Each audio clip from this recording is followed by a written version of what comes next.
turning 30, the last thing you need to worry about is wrinkles. Hi, I'm Yvonne Galanin, biotech researcher, clinician, and peer-reviewed author.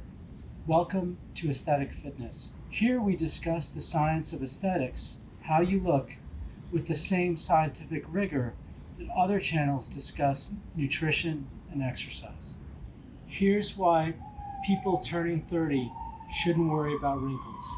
There are two types of wrinkles. Static wrinkles that are caused just by the weakening of the skin over time, and dynamic wrinkles. Those are wrinkles that are formed by movements of the face.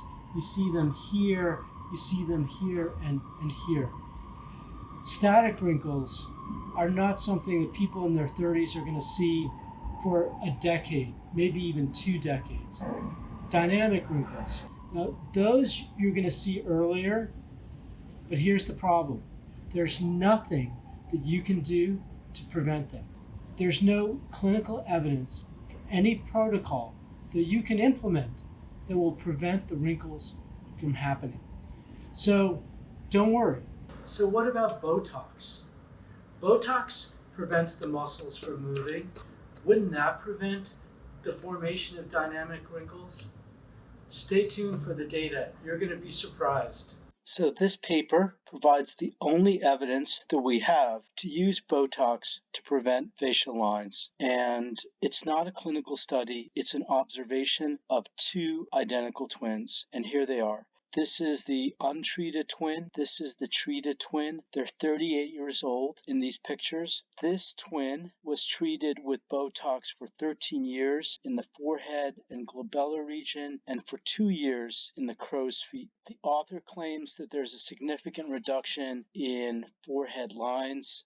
So their forehead lines with the treated twin are less visible, and it certainly looks that way. So you can see these lines for the untreated twin. But here's the problem. The light is considerably different. This area is really lit up, and so it's not clear whether the lines aren't visible because they're obscured by the lighting. And then if we look at here again, the light is different, and then you can really see that the light is different in this image where you can see these pupils are far more dilated than these, and this area is far more lit up than this area. So it's unclear really how much of a reduction in wrinkles was achieved in this region. Now, if you look at the crow's feet, and remember, the crow's feet were only treated for 2 years, so not 13 years like the forehead, but for 2 years, you see maybe a little bit of difference,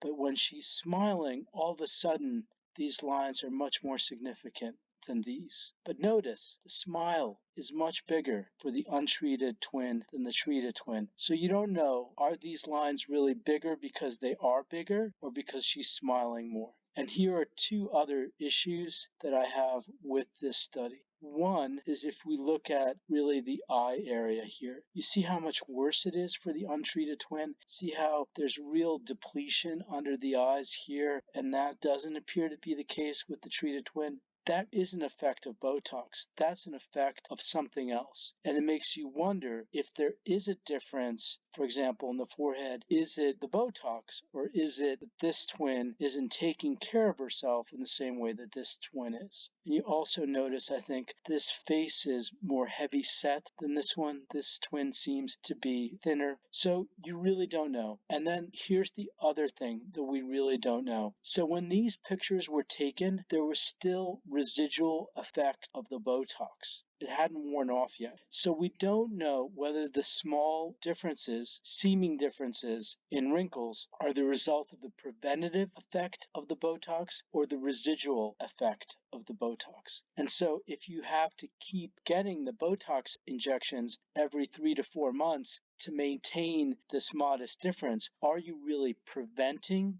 the lines or are you treating the lines? And that's really a question that this observational case study doesn't answer. So, what did you think of the data? Were you convinced? Did we leave something out? Was something unclear? We'd love to have your comments. Comments makes this channel more like a seminar and less like a lecture. The more we hear your voice, the better. Please subscribe. You won't want to miss the next episode. It's called Turning 40, Forget about filler. You'll love it, even if your face is perfect.